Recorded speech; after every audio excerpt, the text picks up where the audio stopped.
I am Lisa Garr, and welcome to the Rising Stars program. It is the Aware Show presents Rising Stars, and that's you, someone who has an amazing story, an incredible journey in life that needs to be shared with the world because sometimes we don't have a glimpse into that particular life, or it's such an extraordinary story of resilience and triumph. We can learn from it and we can see ourselves in other people's stories. And that is the absolute case for my guest today, Mary Sue Rabe. She has an incredible story about betrayal. So, have you ever been betrayed to the point that you thought you could never forgive that person that brought you harm? Mary Sue has lived a life like that. She grew up in Texas in the 50s in the South, and she learned if you don't forgive, you are really truly only hurting yourself. And she has a desire to live in a more conscious world, which is why I wanted her to be our rising star for the day. Welcome, Mary Sue. Thanks for Thank joining you. me. Thank you.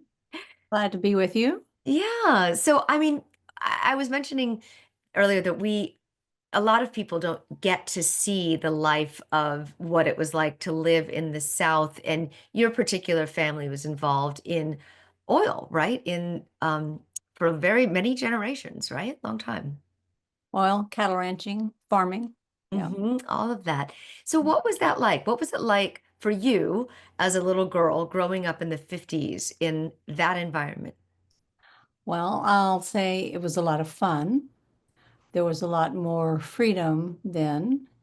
Um, it was great in a way that, the entire neighborhood, it was, like raise a village, takes a village to raise a child. Hmm. Everybody was interested in you, which was good until when you got to be like a teenager, and then, you know, people would gossip and that was not fun. But anyway, Yes. it was a real So it was like a small town feeling. yes, well, and I lived in a small town, and I could ride my bicycle to downtown Bryan, and my friends and I rode all over the place all the time, just a very free time. But it was a very confusing time because of the racial situation. Yes, And absolutely, absolutely. In the South at that time, you were raised during segregation, you were raised during all of this being enforced at the time. How did that make you feel as a little white girl? well, it was very confusing because we had a number of people who worked for us that took really good care of me, that I loved dearly, that would go on vacation with us, that would, spend the day with me and fix my meals and make sure I stayed out of trouble. Hmm. But then they were not treated the same. It was difficult to go like to the movies or out to a public place and there were two different water fountains or two different doors to go into the movie theater. And, it's always just confusing to me that how are these people treated this way when,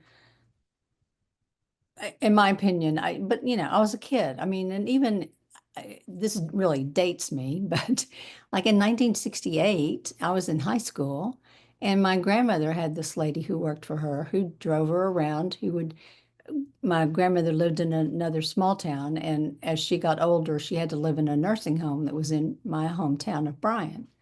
So her housekeeper would come and pick her up and take her back to her own home in Caldwell. But then they would go and have lunch, and a lot of times I would run into them at the lunch counter at the drugstore. But it would be just my grandmother. Lillian would have to go eat her hamburger in the car, which, this was 1968. That was And not that long ago. no, it wasn't, but it seems like an eternity now. Yeah.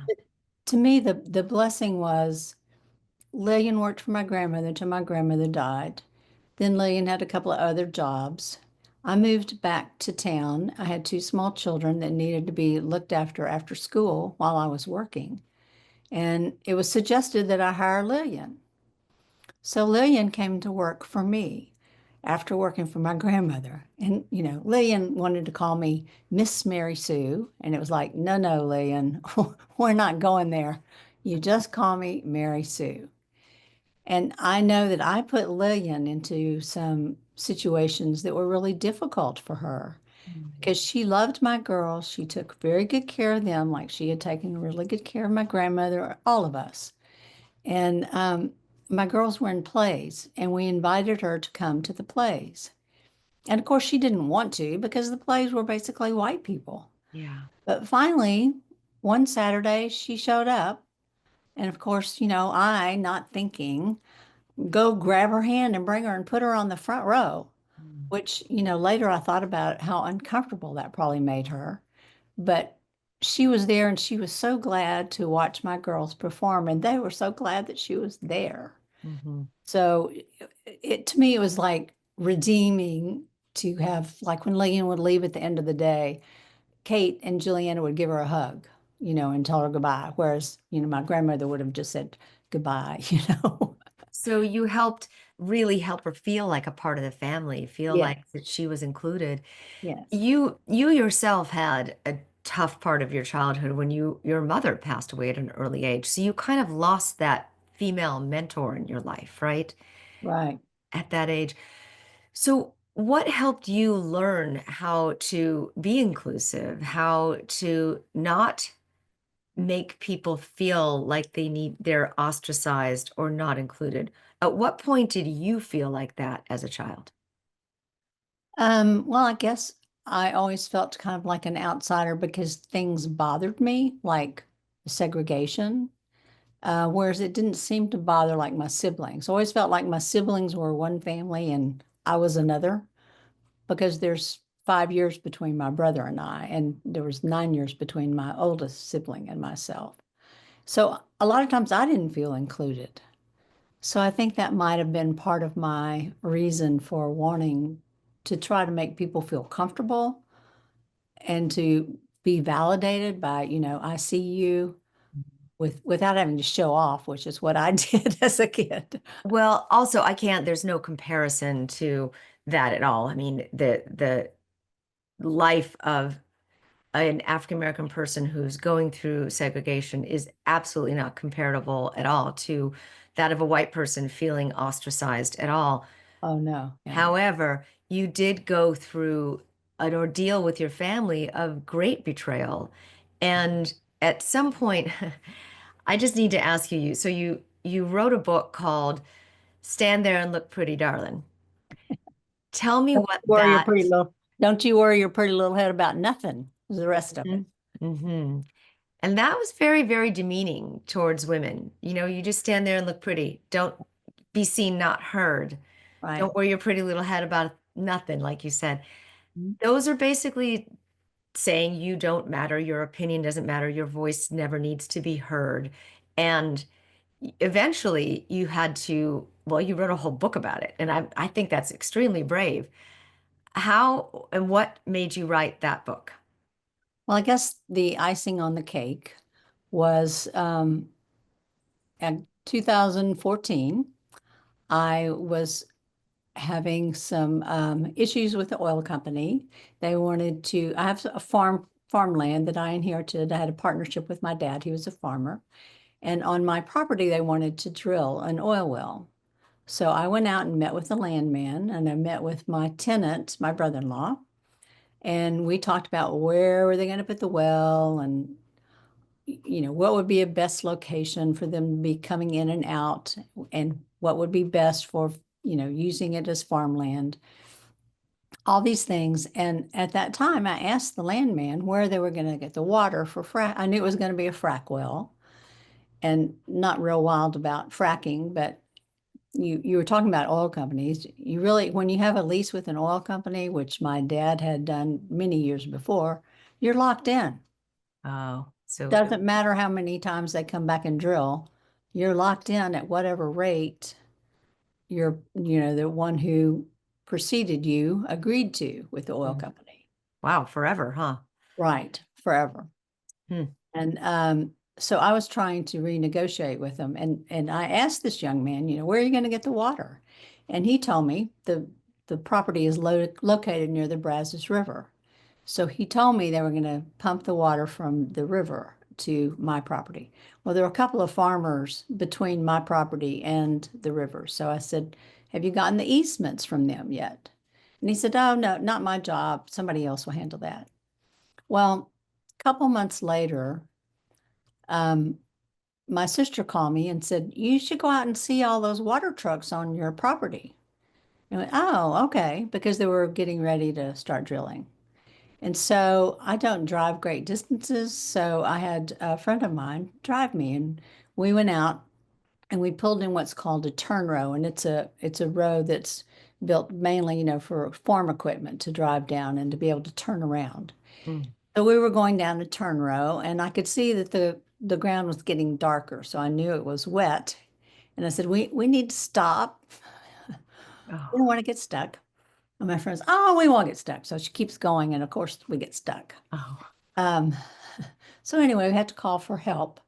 And my nephew came to bail us out. His son came and told us that his dad was going to have to go get the four-wheel drive truck because he couldn't pull us out, and he'd be back in a few minutes. So while his dad is gone, we have this conversation, and I said, "Well, so did they pump all the water from the river and put it in these water trucks?"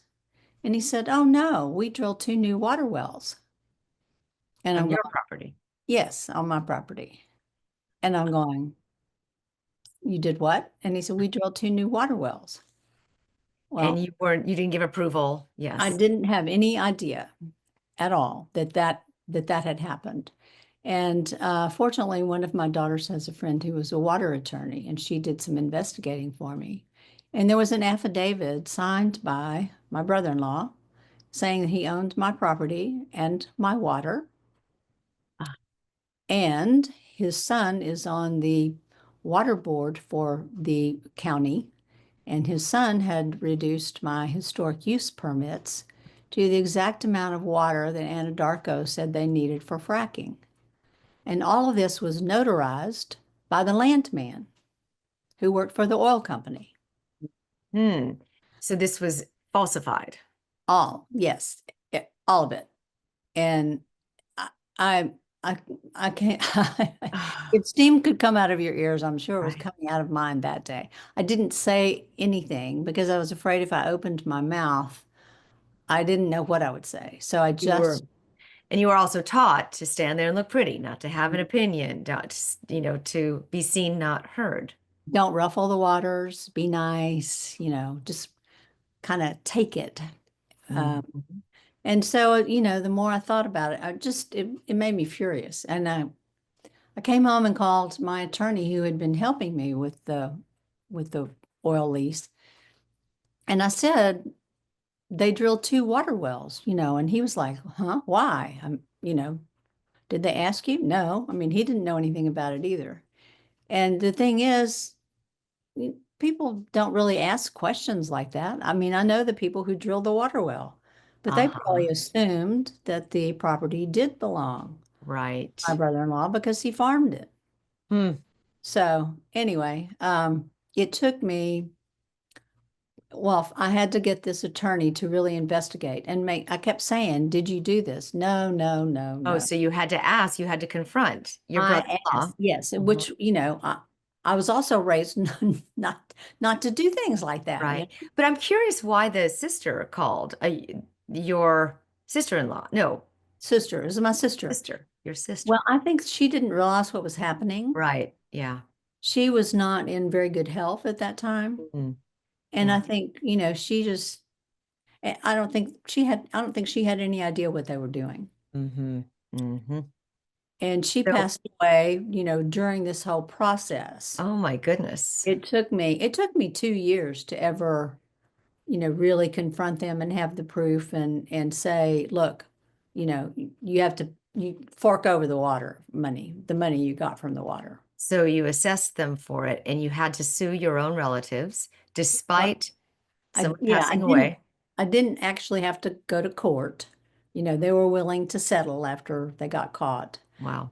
Um, and I don't, it was so hard for me. And it's so ingrained, I think, in women in the South. It's like, I kept asking myself, why am I protecting the perpetrator? Yes, yes, absolutely. But this still happens today. Oh, I I mean, know. it happens not only in like in the south of the water, it happens when women lose their voice or women don't get paid what they're worth or women having to work for free or women having to take less of a salary. It still happens in different ways. Yeah. Yeah. That was what, really was the impetus for the book. I wanted to give women a voice. I Yeah. was hoping to set an example, even though it was really difficult for me. And when I told my girls what I was doing, and we talked about it, and the two of them, they're my partners in the farm. Your So daughters? they went with me Mm. to confront my brother-in-law and my nephew several times, and it was Wow. always no, no, no. But Mm-hmm. I said to them, okay, if I go ahead with this, telling them I'm going to take them to court, I want you to know that your cousins will probably not like you. They will probably turn against you, even though we're in the right. And they Mm-hmm. were, oh no, Mom, no, everybody will understand. They don't care. Yes, they That do. was not right. It was like, oh no, we don't want to have anything to do with that. It was like, That's not, another great point is when you do finally stand up for yourself and have your voice heard, the second thing is that you're confronted about it. and you get punished Yes, a then lot you of get times. punished. It's the Yeah. number one thing that I hear from every woman that I work with from anywhere in the world is these two things, being afraid to speak up and then being afraid of the backlash once you do. Mhm. And it is the 20th century. It is time to be done with that. And you started fighting this battle, 20 years ago. Yes. Yeah. Or yeah, I mean actually that wasn't so long ago. It was 10 years ago. Yeah, that was 10 years ago, That about was 10. 10 years ago. Yeah. And you're still standing up for this. So you wrote a book about all of this called Stand Up and Look Pretty, Darling, Mhm. as a satire, right? Right. Well, and the thing is, you're raised to stand there and look pretty, but then it's like you don't have any skills. Right. It's like you're supposed to go to college, you get your MRS degree. When I wrote the book, I had this editor call me and say, what is an MRS degree? And I said, it's a Ms. You get married. You go to college to get married. Yeah. Well, that didn't happen. I mean, years before, yes, that's what happened. Women got married right out of college and they got a teaching certificate to fall back on. Right. Still remember hearing that. I did get the Yes. teaching certificate. I didn't get the MRS degree. It was like I graduated and it's like, oh no, now I have to get a job. Well, you kind of essentially were managing your property and managing a farm and an oil well and cattle, and that's a lot to manage as one person. Going out and being, a teacher on top of all that, you still did that, right? Mhm. Yeah, Mhm. you still Yeah. became a teacher. Yeah, I love teaching. I Well, taught kids who are dyslexic, so really so great experience. that's fantastic. So you've done a lot and you did stand up for yourself and you actually did get what you wanted, and then you wrote a book about it, which I think is fantastic. But then you were involved with a very abusive husband. And let's talk about that a little bit when your kids were young. Yes. He had a substance abuse problem. And I will say, yes, I did also. Um, I was trying my best to get him to stop drinking.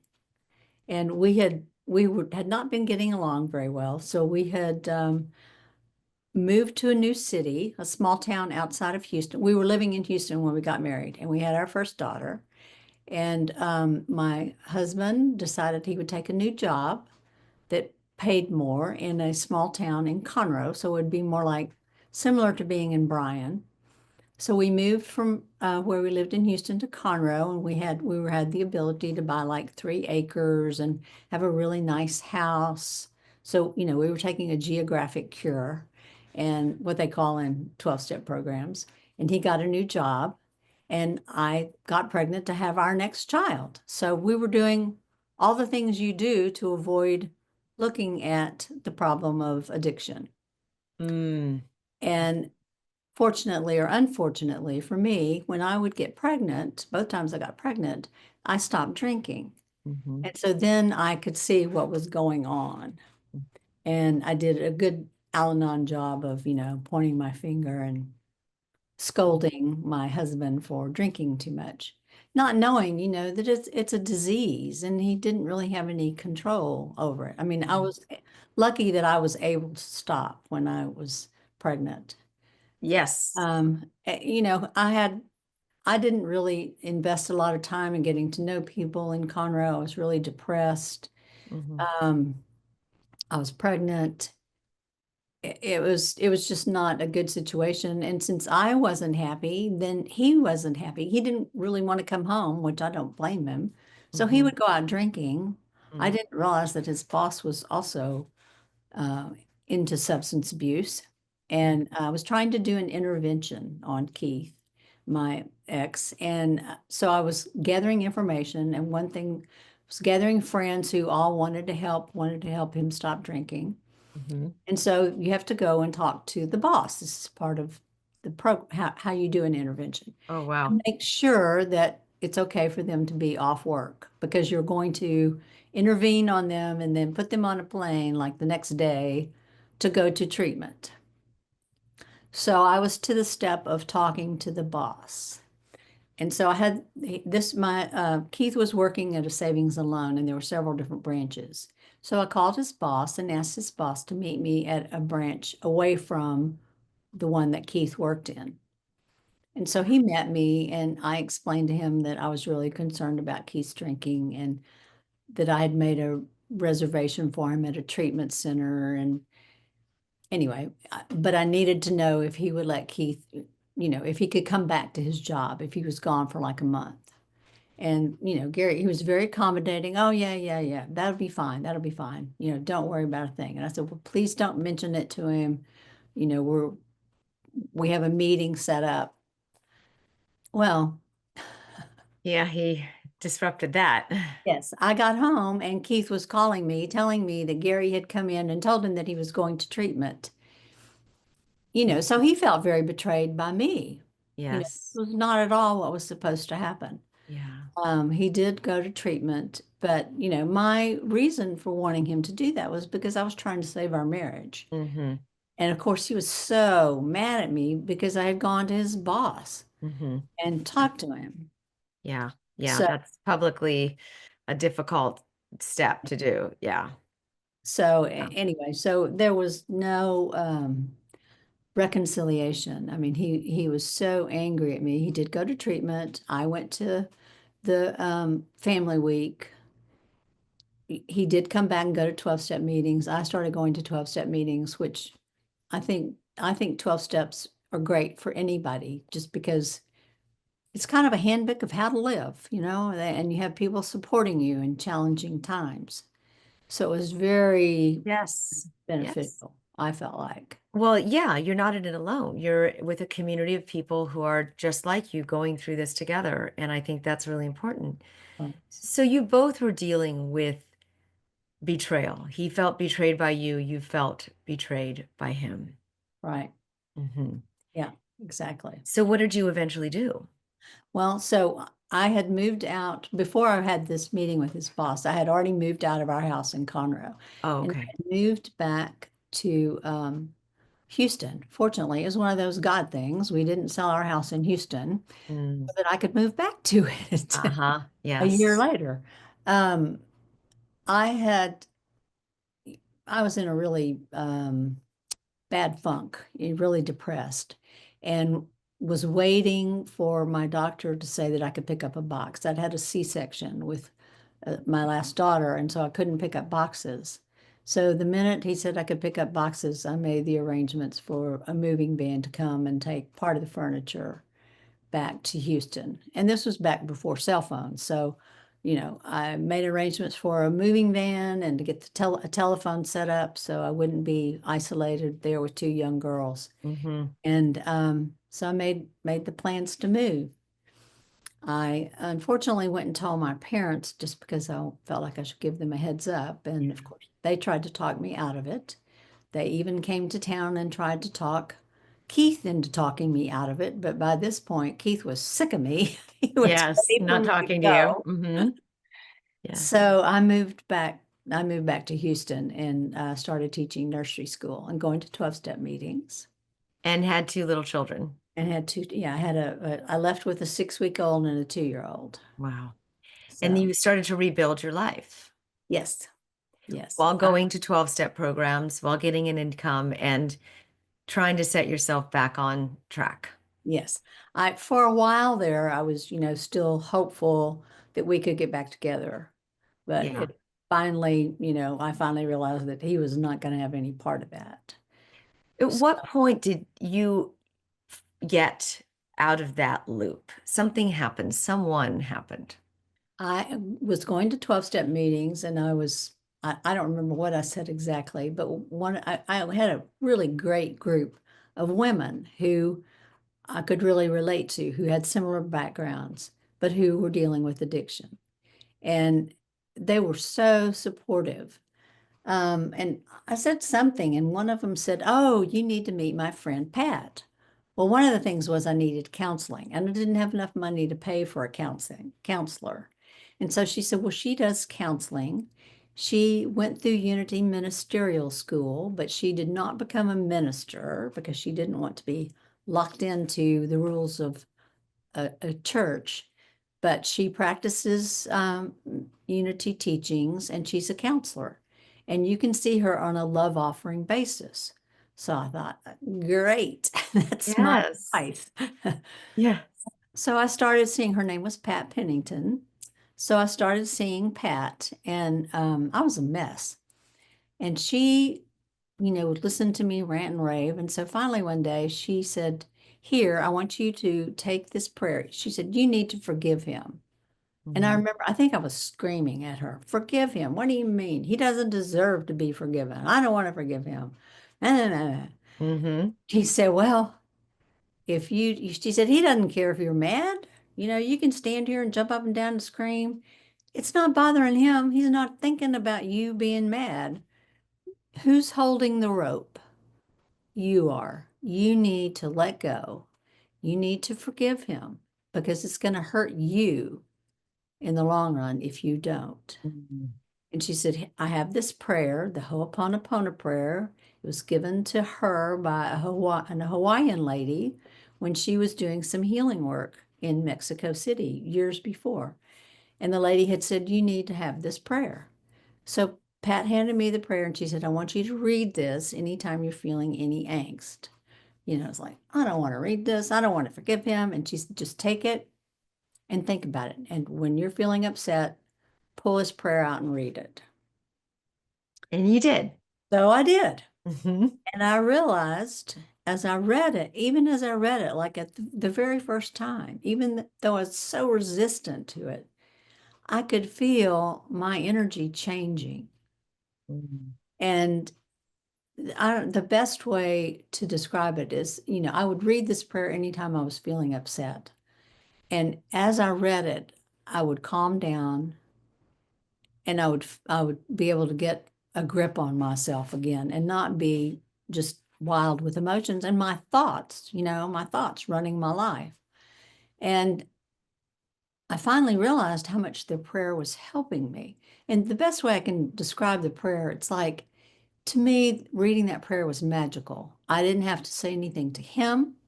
I didn't have to sit and talk about him or our situation or anything that had happened between us. The best way I can describe it is kind of like an iceberg, and you see big sheets of ice falling off. Mhm. That's kind of the way it felt about my emotions just falling away reading that prayer. Now, the Ho'opono prayer is not like the prayer that we've heard so much about that says, please forgive me, thank you, I'm sorry, I love you, that one. This is it's a couple of paragraphs, and Right. I'm wondering if you have it in front of you to read, or if I could put it up on the screen. You have it? It's on my website, so Yes. people can go there and find it. Yes, I do have it. And I do want to say that Keith finally asked me who I was seeing Oh, because he felt he felt the difference in me. You know, like they talk about AA as a program of attraction. Well, this was the same thing with this prayer. So he started seeing this same lady. She was counseling him. Ah. She taught classes. We went to the same classes. He Oh. even brought his fiance to the classes, and I didn't feel any, there was nothing. No, no angst, no emotions, no tension between the two of us. Because you have done your own work around Mhm, this. mhm. Ah. And to me, the biggest compliment was that one of our classmates overheard us talking about him picking up our girls. And she was like, "What? You all?" I went, "Yes, we have mutual children." And she said, "You all were married?" Yes. She said, "I would have never known. I thought y'all were just good friends."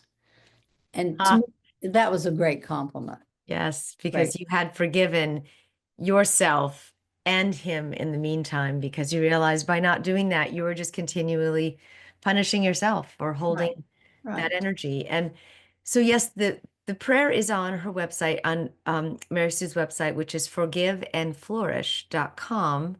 And we can also have you read it now so people can get the essence of it as well. And this Okay. is the Ho'oponopono forgiveness ceremony. Yes. Divine Creator, Father, Mother, God, be my witness.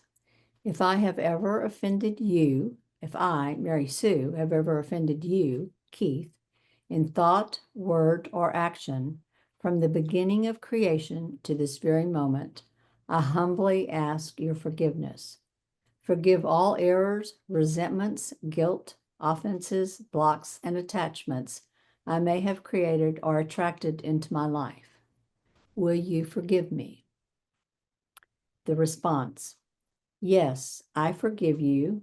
I take your hand as a sign of release from all spiritual, mental, emotional, physical, material, financial, or karmic bondage. I affirm that as of this moment, there is no holding on to the past. I pull out of my memory banks, release, sever, and remove any trace of resistance. I release all disappointments, guilt, hurt, or recrimination. From this moment, all unwanted negative memories or blocks, conscious or subconscious, that tie, bind, and attach us together is forever cut. Cleanse, purify, and transmute all these unwanted energies into the pure light of Christ's love. Use this light to heal old wounds and seal off any karma. Fill the spaces that unwanted energies occupied with divine light. Let divine order, love, peace, balance, wisdom, and understanding manifest in all our affairs through the divine power of the Creator. And so it is forever. Amen. That is beautiful. And what do you hope that people will gain when they are reading this prayer over and over and over again? I just hope that they will just give it a try Yeah. and see how it works for them. I really think I was real excited to do this because I really think that people could use this, and you don't have to use it for divorce. You can use it like I use it for the situation with my brother-in-law. You can use it for situations. Like I have a prayer for forgiving parents, you know, and Mhm. it asks to forgive your parents and for your children to forgive you. You know, it's all tied up. Is it the same prayer, the same It's Ho'oponopono not prayer? not exactly the same. Oh, But Pat took the Ho'oponopono prayer and she wrote like a prosperity one for family relationships, for divorce. So there's, several different prayers. Um, but they all have, kind of the same main theme to them. I do love this because you talk about divine creator, and so it's not a necessarily religious No. document. It is definitely something that practice over and over again, you hear it differently. You're in a different state every time you practice it. Whenever you do anything repetitively, which is the foundational basis of prayer, you are calling on your guidance, your intuition, your meditation, your it's all of that combined when you're reading this. Mhm. It's really effective. And I love that you also have one for all of these other things, forgiving someone else or you being forgiven. Right, right. Yeah. Yeah, there's some Uh, really powerful ones. And, it changes your energy field. So if it That changes too. your energy field, then it changes the field for all the people around you. That's your story, Mary Sue, is that you have been responsible in changing your energy field. When you were raised with segregation, you changed your energy field. When you had this conflict with your brother-in-law, you changed your energy field. When you had this experience with your ex-husband, you changed your energy field. So this has been your story all along. And the fact that you were guided to this prayer, it's so helpful for you to share this with others. Yeah. Yes, and I would love others to have as much benefit from it as I have. And Yes. it's so simple, really. Yes. It's Yes. it's a lot cheaper than going to therapy for hours and rehashing old things that you don't want to talk about in the first place. Yes. I mean, speaking of that, there is a wonderful, you can get together with Mary Sue. There's a place on her website where you can just book a free consultation with her to talk. And her website is forgiveandflourish.com. And you can help people with all the other prayers of prosperity and career and relationships, all of that, right? Yes, yes. Anytime you have any angst about something, forgiveness works. If you forgive, your part in it, you always have a part in everything that you're doing.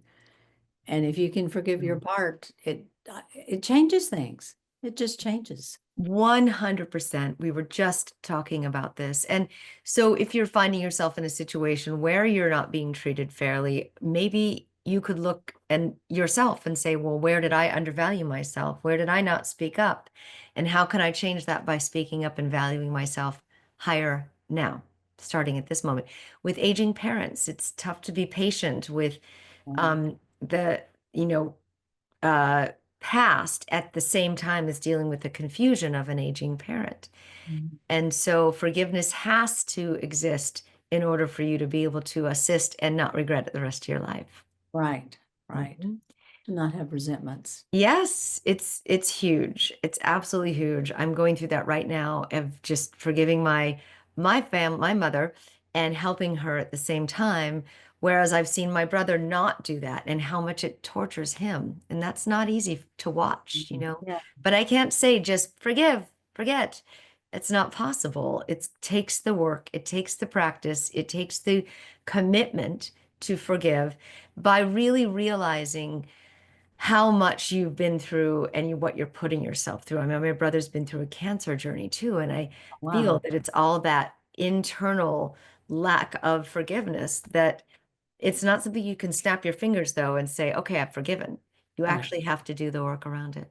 Well, and you talk about forgiveness and people are like, how do you do that? Right.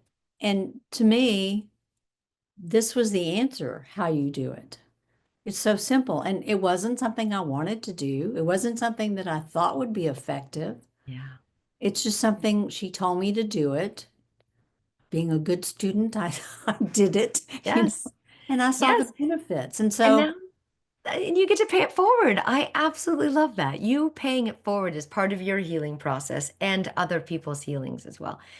And that's what I've always loved about telling people stories is that you heal every time you tell it and you heal others every time they hear it.